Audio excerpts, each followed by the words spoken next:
carnaval rolando e o Auto Esporte coloca para desfilar modelos com design italiano.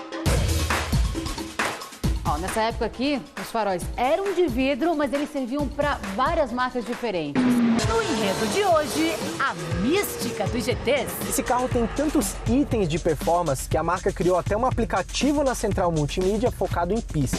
Na volta do carnaval, olho na batucada do carro. Ó, você escutou? É esse barulho. Fórmula 1. Você tem que trabalhar no carro desse ano e no carro de 2020. Os aplicativos que facilitam a vida de quem quer vaga em estacionamento. Vamos ver? Achar vaga. E essa missão não costuma ser fácil, não. Olá. Tem um estudo de um economista norte-americano que diz que 30% do trânsito dos centros das grandes cidades é gerado por pessoas assim, procurando uma vaga para estacionar. Donald Schopp é consultor em planejamento urbano em várias cidades no mundo. Para ele, estacionamento na rua só com parquímetro. E a arrecadação revertida em melhorias visíveis em calçadas e ruas monitoradas. Estados Unidos e China já possuem aplicativos para o motorista reservar vagas públicas antes mesmo de sair de casa. E outros sistemas que varrem os estacionamentos da cidade facilitam a procura por vaga e pagamentos. Por aqui, as iniciativas vão na direção da ociosidade em alguns empreendimentos. Boa parte das vagas cadastradas hoje nesses aplicativos são de prédios comerciais. A taxa de ocupação não chega nem a 60%. Como a finalidade do imóvel é exploração comercial, já tem seguro e fica mais fácil a locação. Agora, quando as vagas surgem em condomínios residenciais, as contrariedades aparecem. Muda todo o conceito de residencial para comercial e aí vai beneficiar 1, 2 ou 3 moradores que talvez tenham interesse comercial e vai prejudicar talvez a maioria dos moradores que não querem fazer isso e que não tem o menor interesse. A receita é super pequena e fragiliza por completo a segurança. As empresas de aplicativos buscam o máximo de segurança nos cadastros dos interessados pelas vagas. Ele checa todos os antecedentes criminais, verifica também a placa, cruza com base de dados do Detran, da polícia, para ver se o carro também está em dia com a documentação. Num prédio residencial, só isso não basta. O proprietário do imóvel precisa da liberação em assembleia de condomínio. Sem aviso, os síndicos podem proibir a entrada do inquilino. Se estiver no regimento, pode até multar o morador que alugar a vaga. Você vai explicando os prós e os contras. Tem uns condomínios que são até casais mais jovens, ele tem uma flexibilidade maior. Quem opta pela permissão, investe em segurança. Olha esse prédio aqui, ele conseguiu isolar a área dos elevadores e assim separar a garagem do hall social. Só consegue entrar quem tem chave e é do prédio. E mesmo assim, para tirar o elevador aqui do subsolo, não é qualquer um. Se eu apertar só o andar, nada acontece, nem a luz acende. E um alarme toca. O certo é apertar o andar e uma senha. Aí sim, ó, luz acendeu e a gente consegue ir pro apartamento. Outra solução. Como a pessoa que você aluga a vaga não vem até a garagem, deixa o carro lá em cima com o manobrista, é uma facilidade pro prédio também, porque aí não é um estranho tendo acesso ao elevador que vai para os apartamentos.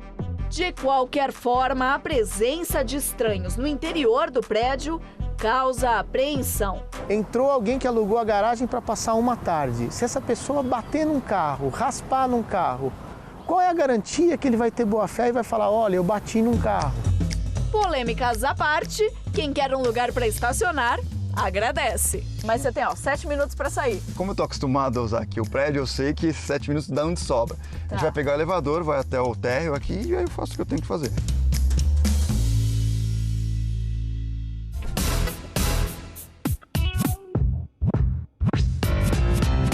Esse é um 94 GL 2.0. O Monza está em ótimo estado.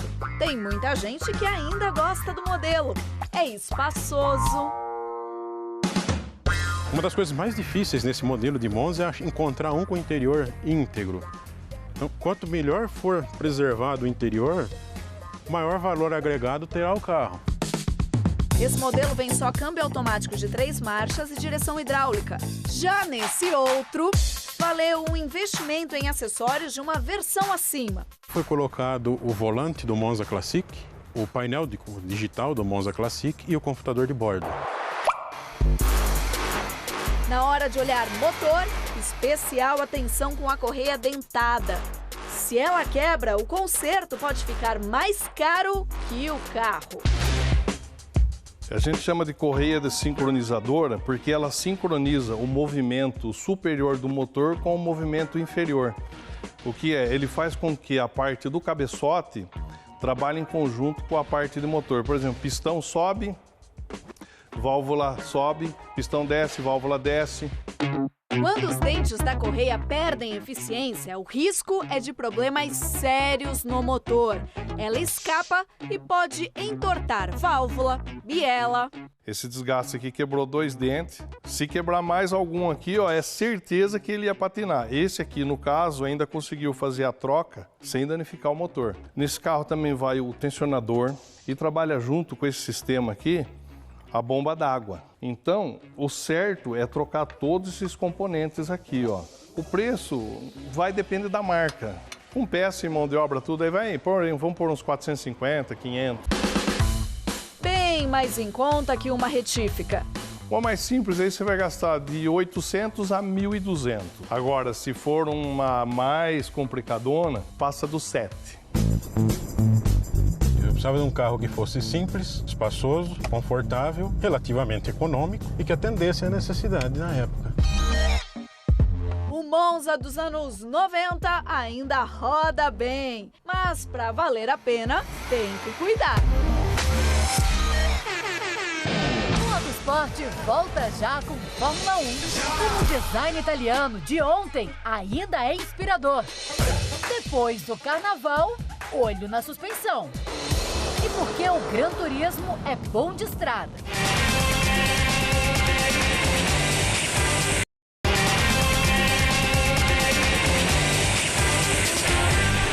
Tem barulho que vira trilha sonora. Ó, você escutou? Trololom. É esse barulho. Como é que é o barulho? Trololom.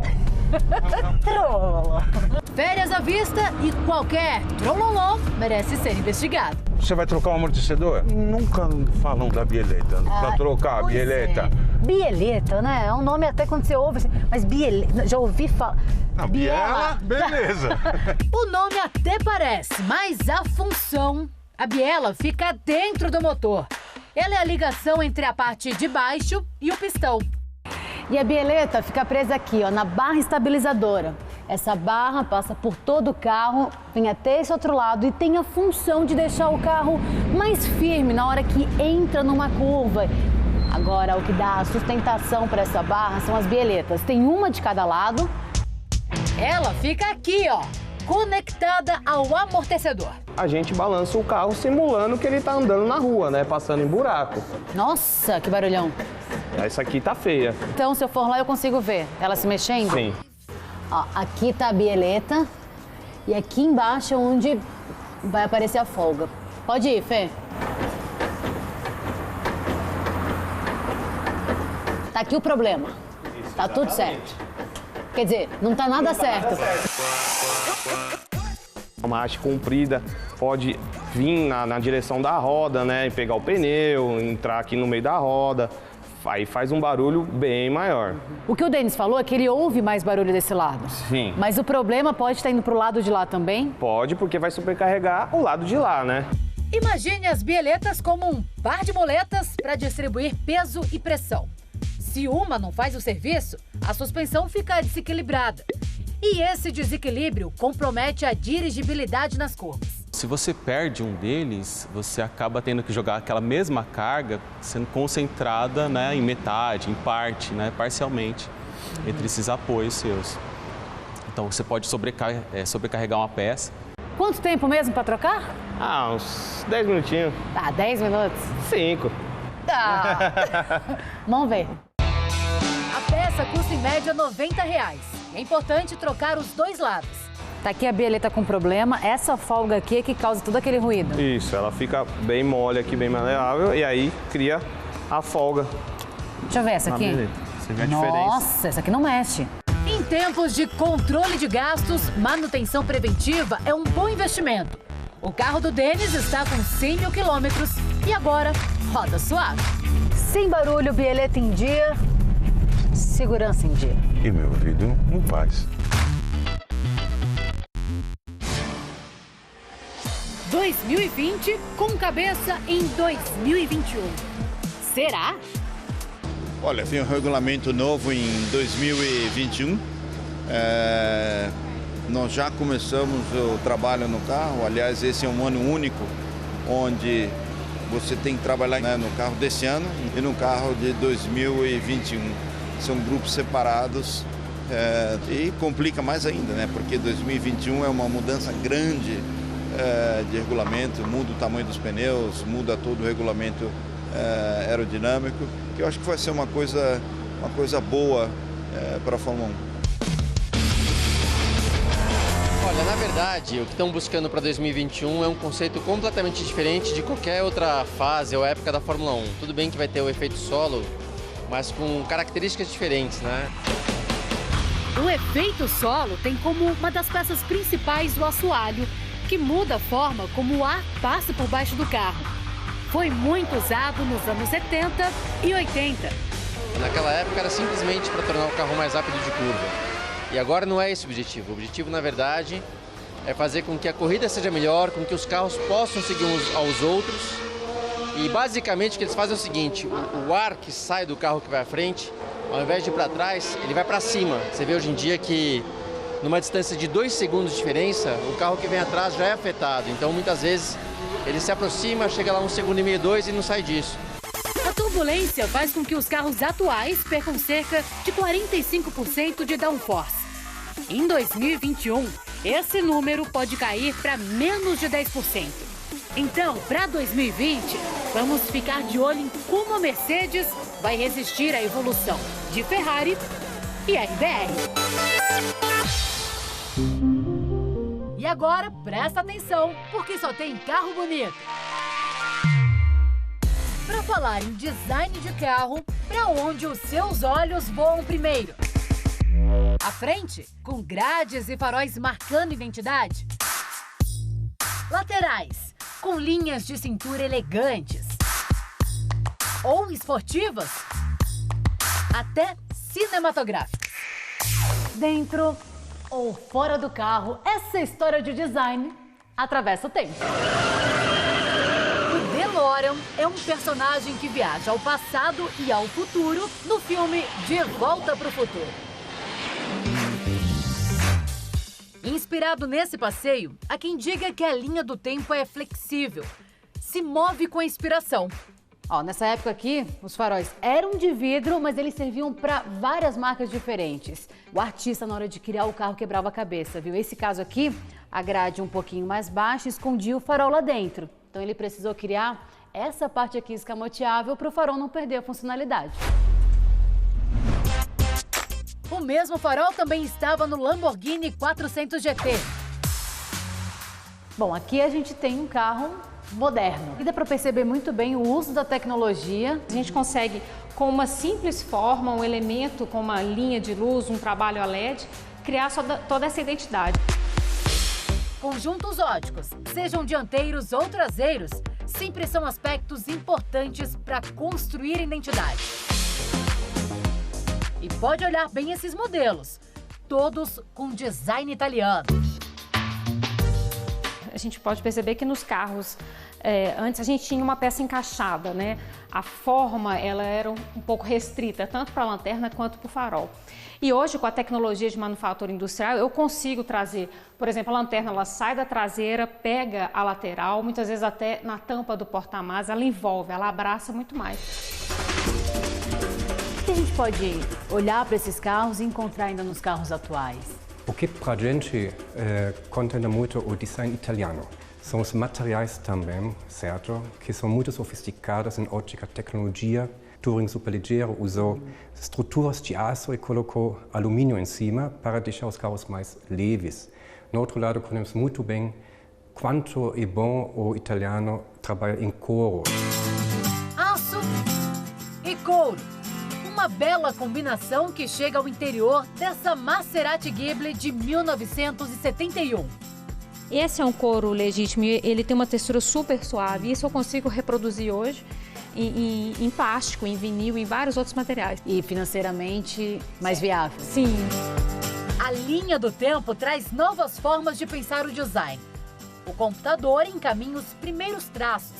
E aí esse segundo passo, que aqui do ladinho já, o carro começa a nascer. E acredite, há mais de 50 anos, a argila é um grande aliado para dar formas nos carros. Aqui desse lado também é massinha embaixo, mas ele foi pintado. E por aqui é que eles conseguem construir essa maquete. 800 quilos de massa para construir um carro desse tamanho. 800 quilos de argila. Atual ou modelo 1965. Essa Alfa Romeo, projetada pelo estúdio Touring, tem extremidades todas arredondadas. Um desafio na época. E a gente percebe também que tem um acabamento diferente.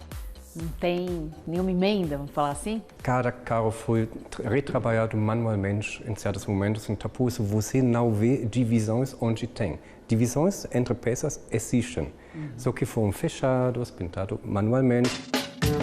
Outra com vermelho vibrante. A Ferrari Testarossa 1988. Até as tampas de válvulas são pintadas de vermelho. As grades laterais ajudam a resfriar o motor de 12 cilindros opostos. Com 390 cavalos, o desenho expressa que se trata de uma máquina muito veloz. Vamos de amarelo, Lamborghini Miura. Motor V12 projetado por Gianpaolo Dallara.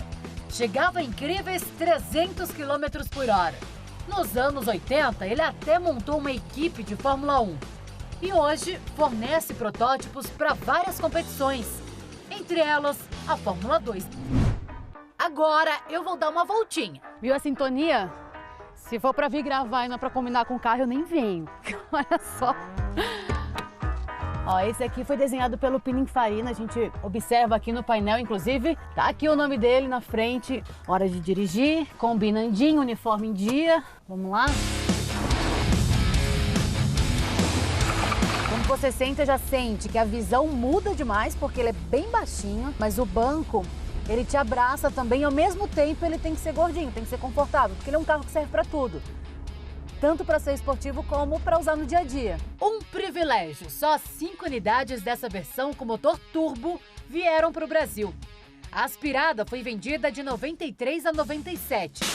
Gente, observar a história do design dos automóveis é uma delícia, mas concorda que estar ao volante é bem melhor?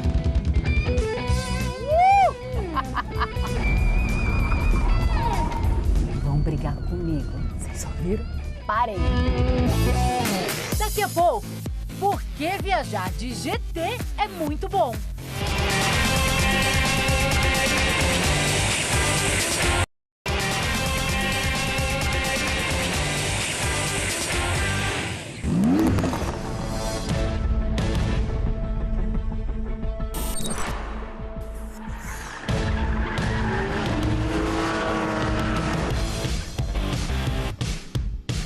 As marcas se orgulham quando estampam um GT na carroceria.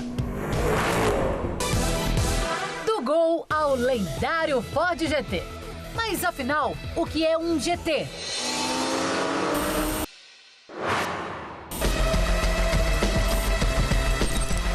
Esses 4 ajudam a explicar.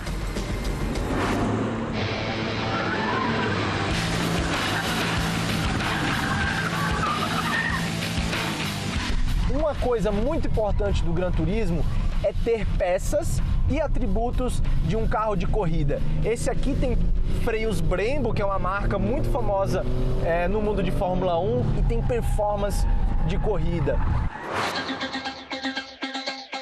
Falando na categoria, o Kia Stinger ganhou até essa edição limitada com o nome de um bicampeão, Emerson Fittipaldi.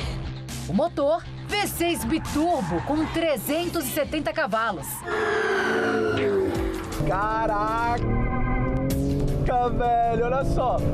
170 km por hora em uma arrancadinha bem pequena. Se eu fizer uma curva aqui, vamos perceber, ele é um tração 4, ou seja, ele tem bastante estabilidade, apesar de ser um carro um pouco pesado, mas por isso a sigla GT de Gran Turismo, né? Ele precisa ser um 4 portas, com espaço, bastante lugar para porta-malas e um chassi bem equilibrado. Para ser GT, a prioridade deixa de ser o desempenho. Todo GT precisa de conforto para longas distâncias. Aqui, por exemplo, ó, eu tenho 1,80, espaço na cabeça, tranquilo, entre joelho e banco também, e tem até uns mimos, ar-condicionado, tomada de 12 volts e até USB, coisa que no super esportivo não existe. Mas até fabricante de super esportivo, como a McLaren, dá um jeito de criar um Gran Turismo. Se eu colocar essa mala aqui, dá para perceber o tamanho, são de 150 litros. E quando a gente abre aqui a tampa traseira do carro, a gente é surpreendido com mais 420 litros de porta-malas. O motor está aqui embaixo e a gente tem todo esse espaço. São 570 litros no total. É um bagageiro praticamente de um SUV. Tem espaço e potência. Vamos anotar. 4 litros, V8 biturbo e 628 cavalos. E chassi todo feito em fibra de carbono, em vez do tradicional alumínio. Quando a gente entra aqui, a primeira coisa que a gente percebe é realmente que eles trabalharam no conforto do assento. Eu não me sinto muito apertado e é muito confortável mesmo. Porém, uma coisa engraçada é que o GT, né, ou as versões GTs, tem sempre 2 assentos atrás. E esse aqui, como vocês podem ver, são 2. É o piloto e o passageiro. Todos querem inovar. A Porsche deu um trato no Cayman GT4. Essa é uma versão específica para as pistas. Eu tenho um câmbio aqui manual de 6 marchas, um motor 6 cilindros, aspirado, ou seja, aqui o motor é raiz mesmo, e um carro muito bem equilibrado com motor central. Faz muita diferença o motor central, porque ele traz um equilíbrio muito grande para o carro, principalmente em curvas de alta velocidade. Aqui na frente, eles mantiveram a originalidade no design do carro, mas melhoraram em 20% em aerodinâmica em relação ao modelo anterior. Para isso, eles criaram um duto. O ar entra por aqui e sai em cima do capô, criando como se fosse uma asa mesmo, empurrando a frente do carro para baixo e dando mais aderência. Aqui na traseira, a melhoria foi de 50% em performance aerodinâmica em comparação ao modelo anterior. E muito disso é devido ao difusor, que em alguns carros é meramente estético, mas aqui ele é super funcional. Imagina que o ar vem da frente turbulento e essas aletas aqui na traseira organizam o fluxo do ar, dando assim mais estabilidade e menos arrasto. 2 portas ou 4 portas. No AMG GT 63S, a Mercedes, além das estradas, pensou numa pista. Esse carro tem tantos itens de performance que a marca criou até um aplicativo na central multimídia focado em pista. Ele tem até um aviso, apenas para uso em pistas de corrida. E eu tenho vários parâmetros que acontecem em tempo real. Olha só, giro do motor, pedal do acelerador, potência e até temperatura do óleo. O V8 Biturbo veio dos super esportivos da marca e se tornou o modelo com maior cavalaria, superando até a AMG GT-R, um super esportivo da marca. Nele a gente encontra 585 cavalos e nesse aqui 639. Obviamente ele é pesado, então precisou de uma cavalaria a mais para compensar o peso.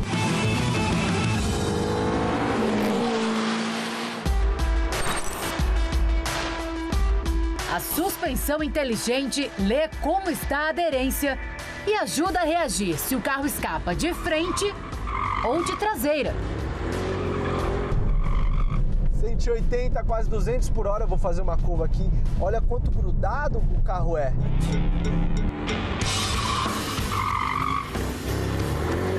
E a gente não pode deixar de lembrar que ele tem um porta-malas super grande. Realmente, um GT de luxo. Ou não, vários.